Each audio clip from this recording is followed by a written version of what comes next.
Olá, hoje no Mundo Político, os desafios da política indigenista no Brasil.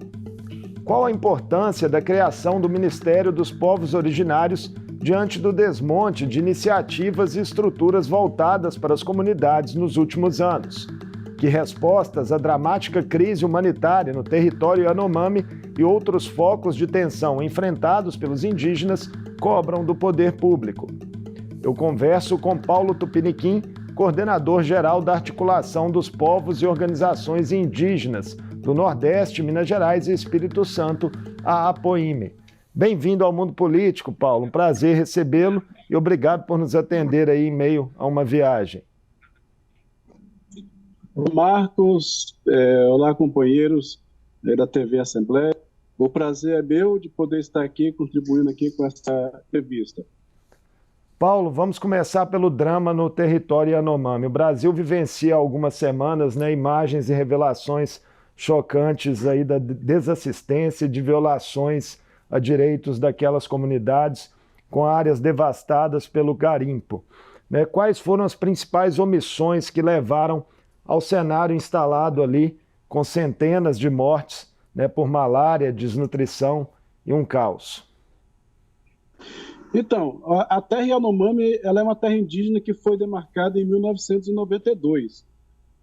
A demarcação, por si só, já deixou algumas situações complicadas, porque era para ter tirado todos os poceiros, os garimpeiros que ocupavam ali aquela região. E alguns garimpeiros ficaram ali.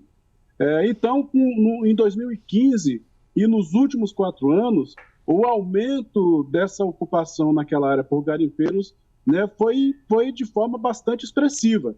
E isso gerou essa situação, A omissão do poder público, a omissão do governo federal, a omissão da FUNAI, a falta de políticas públicas, a falta de acompanhamento, de fiscalização, de vigilância, de monitoramento das áreas indígenas, a falta de recurso público dentro da FUNAI para poder fazer a proteção, faz com que toda essa situação se agrave cada vez mais ali junto aos povos indígenas Yanomami. Está em curso, Paulo, nesse momento, uma fuga de garimpeiros, além aí de uma prometida retirada coercitiva por parte do governo. Mas como evitar que o problema do garimpo ilegal apenas migre para outros territórios da Amazônia? Então, a gente sabe que aquela região ali de Roraima, a região amazônica em si, assim como algumas outras regiões no país, elas são muito ricas em minérios, em pedras preciosas, ouro, diamante, como por exemplo em Rondônia. E isso pode justamente acontecer isso que você falou. Eles podem sair ali da região de Roraima, onde estão explorando ali o ouro, e ir para Rondônia ali, ou invadir a terra ali do Cinta Larga ou do Suruí para poder explorar o diamante. A FUNAI precisa de ter condições para poder fazer o monitoramento e a vigilância desses territórios. Quem é responsável por fazer esse monitoramento é a FUNAI. E a FUNAI hoje se encontra sem condições financeiras, a FUNAI não tem pessoal, não tem estrutura para poder acompanhar essa situação e, inclusive, monitorar para que evite que essa invasão se alastre dentro dos territórios indígenas aí na Amazônia e até em outras regiões do país. Então, eu penso que a FUNAI ela é esse órgão, ela é esse setor responsável. E agora o Ministério dos Povos Indígenas também ele tem essa responsabilidade de potencializar a FUNAI, de acompanhar, de monitorar e de fiscalizar as reservas indígenas. Você acredita, Paulo, que podem ser levadas a cabo aí punições efetivas contra os financiadores destas atividades ilegais? E se isso seria importante aí também para desencorajar outras iniciativas? Eu digo que nem podem, eu digo que devem ser tomadas medidas e medidas enérgicas, essas pessoas que financiam esse tipo de crime contra a vida, esse tipo de crime contra o meio ambiente, eles devem ser culpados, e ser culpado por homicídio doloso, eles têm dolo, né, nessa situação que aconteceu com os Yanomami. Isso é um genocídio instaurado, e isso precisa ter punições severas para esses tipos de pessoas que provocaram essa situação, que criaram essa situação. O governo ele tem que deixar de ser omisso. A justiça ela precisa deixar de ser omissa e, de fato, fazer justiça para que isso não venha continuar acontecendo em outras regiões do país, com outros povos indígenas ou com qualquer um outro cidadão brasileiro, né? Então, é preciso que, de fato, seja feita justiça. Após anos, Paulo, aí de desmontes, né, em estruturas da FUNAI e da saúde indígena, o governo Lula começa com alguns sinais de mudanças de rumo.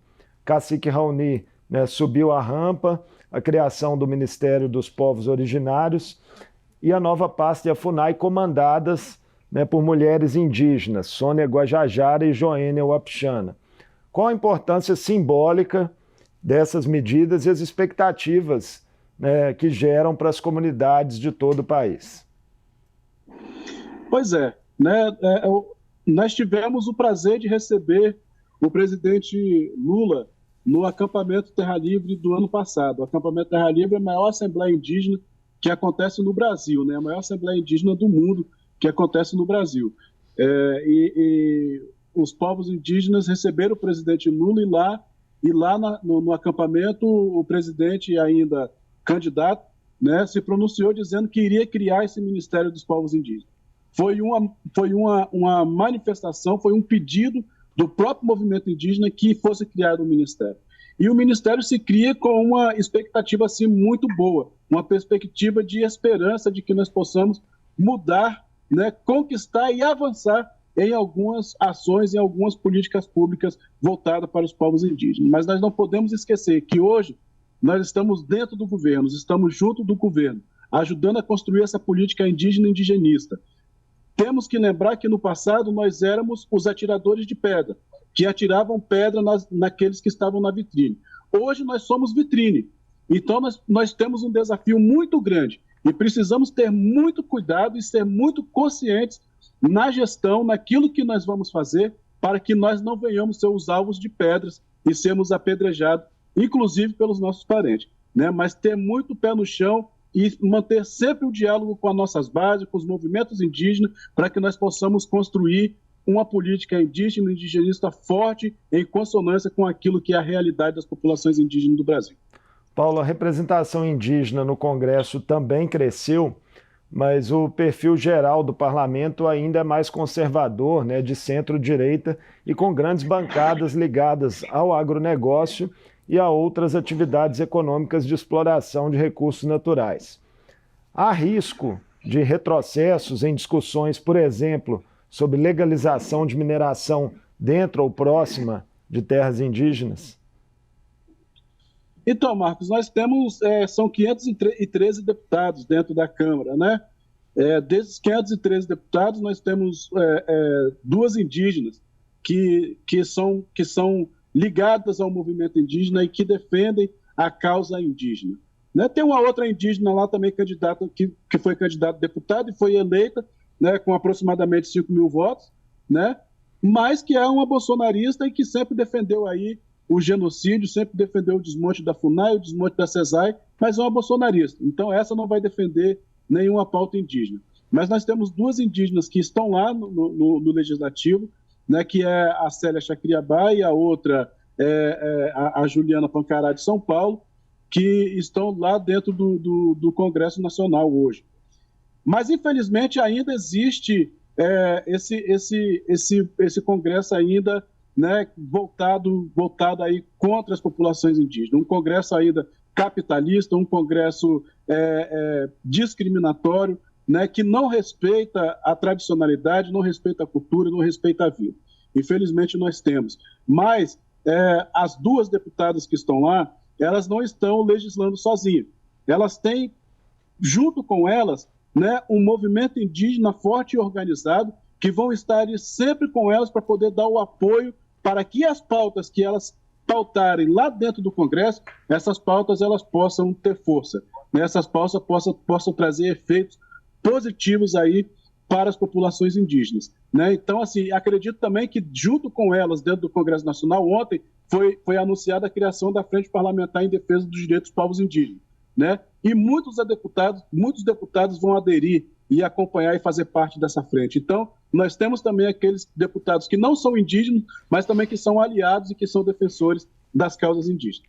Outra questão polêmica, né, que afeta aí o futuro dos indígenas é o chamado marco temporal. É uma tese que propõe que sejam reconhecidos aos povos originários somente as terras que estavam ocupadas por eles na data da promulgação da Constituição Federal. Consta isso em um projeto que está em tramitação na Câmara e há uma expectativa de um julgamento no Supremo Tribunal Federal ainda esse ano sobre a questão. Como as entidades indígenas acompanham esse processo? Há um temor em relação à insegurança jurídica? Olha, na verdade, o marco temporal, que ele é o caso de repercussão geral do povo indígena Xoclã de Santa Catarina, que querem repercutir essa situação em todas as outras demarcações de terras, né? Então cria-se aí a tese do marco temporal. Nós precisamos que isso vá em votação logo, né? Temos lá quantidade suficiente dentro do Supremo Tribunal Federal de votos, né, para que essa tese do marco temporal não passe. Então, ela precisa ir para votação, né, e nós vamos continuar fazendo aquilo que nós viemos fazendo durante todos esses anos em que esse processo estava dentro do Supremo Tribunal Federal. É manifestar, é ir contra, é fazer vigília, é ficar vigilante para poder esse marco temporal não vir prejudicar cada vez mais a situação das demarcações do território. Porque a nossa tradicionalidade, ela antecede a Constituição Federal, né? A nossa tradicionalidade, ela é milenar, né? Ela não vem com a Constituição Federal brasileira. Então, por que colocar, né, um marco temporal, uma data limite para poder reconhecer a tradicionalidade dos povos originários ou dos territórios dos povos originários desse país, né? Então, não existe essa questão de tradicionalidade, né? Vamos estar vigilantes, não temos medo, né? Não criamos assim uma perspectiva negativa, mas, né, vamos estar vigilantes e atentos para que, a hora que for para a votação, nós estarmos lá em Brasília e manifestar, né, e somar força aos nossos defensores que estão lá do Supremo Tribunal Federal também. Nos 4 anos do governo Bolsonaro, Paulo, não houve um único centímetro, né, de terra indígena demarcado. A homologação de novas áreas foi citada em relatório das equipes de transição do governo Lula.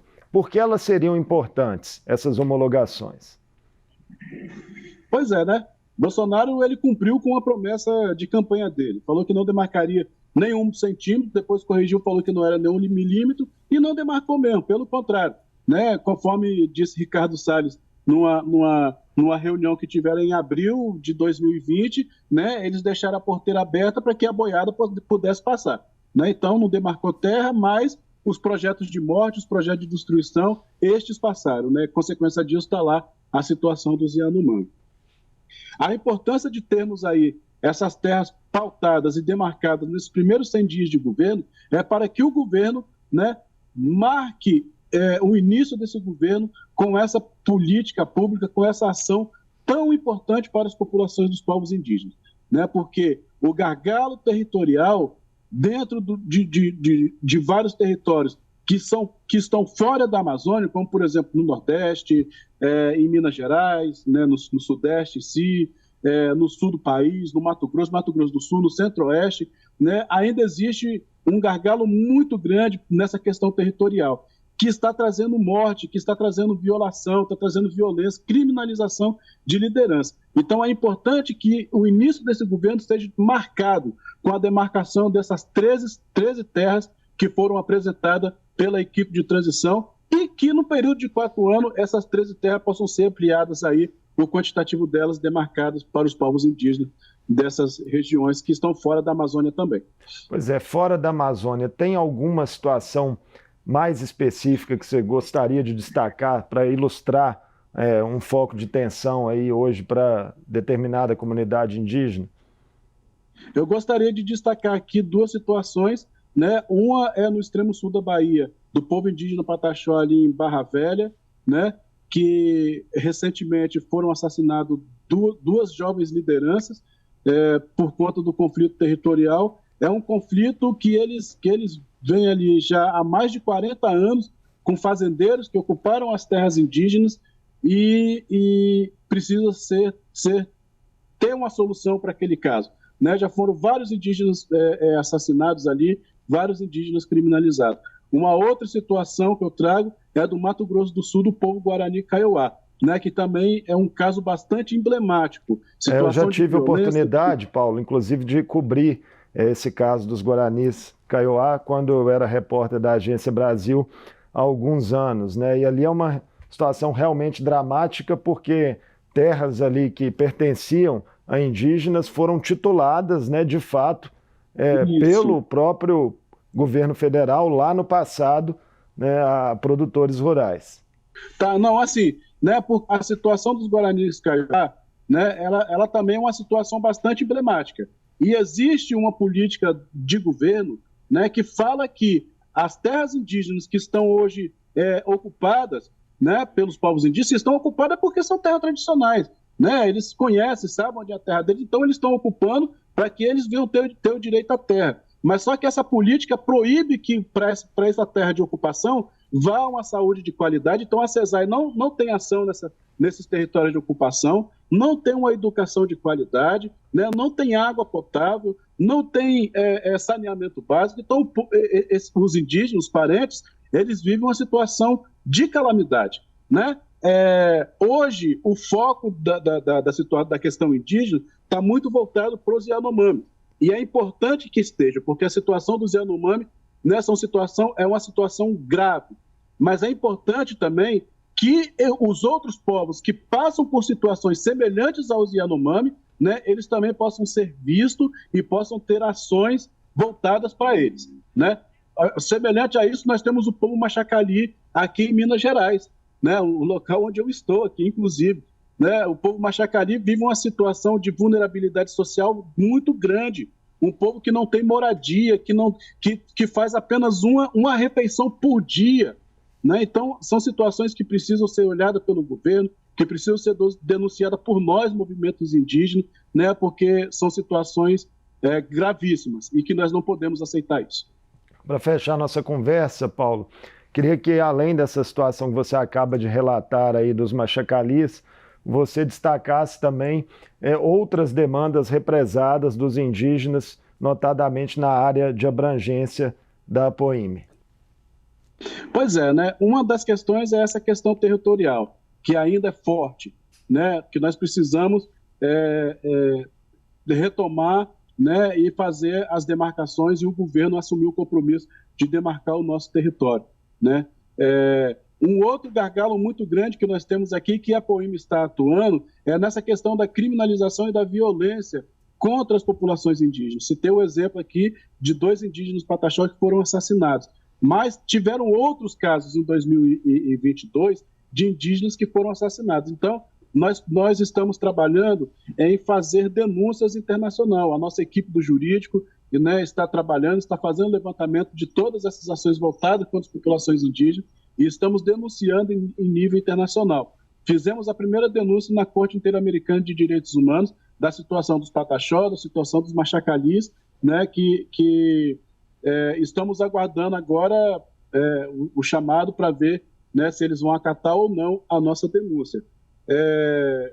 A questão da saúde, né, dentro da nossa área de abrangência também é uma situação muito complicada, né, porque com esse emparelhamento da saúde indígena, né, acabou colocando militares dentro dos Distritos Sanitários Especiais de Saúde Indígena, né, que acabaram fazendo demissão de pessoas e a atenção à saúde das populações indígenas acabaram ficando fragilizadas, sem recursos, sem pessoal, né, e sem levar as condições mínimas de assistência. E aí, um caso muito grave também é a situação dos empreendimentos dentro e no entorno dos territórios indígenas. São vários empreendimentos, desde resort, né, que são construídos dentro dos territórios, que são territórios pretendidos ou demarcados, né, desde até a construção de gasodutos e oleodutos que também passam dentro dos territórios indígenas. E não há um diálogo, não há uma discussão sobre isso, da criação do estudo de componente indígena,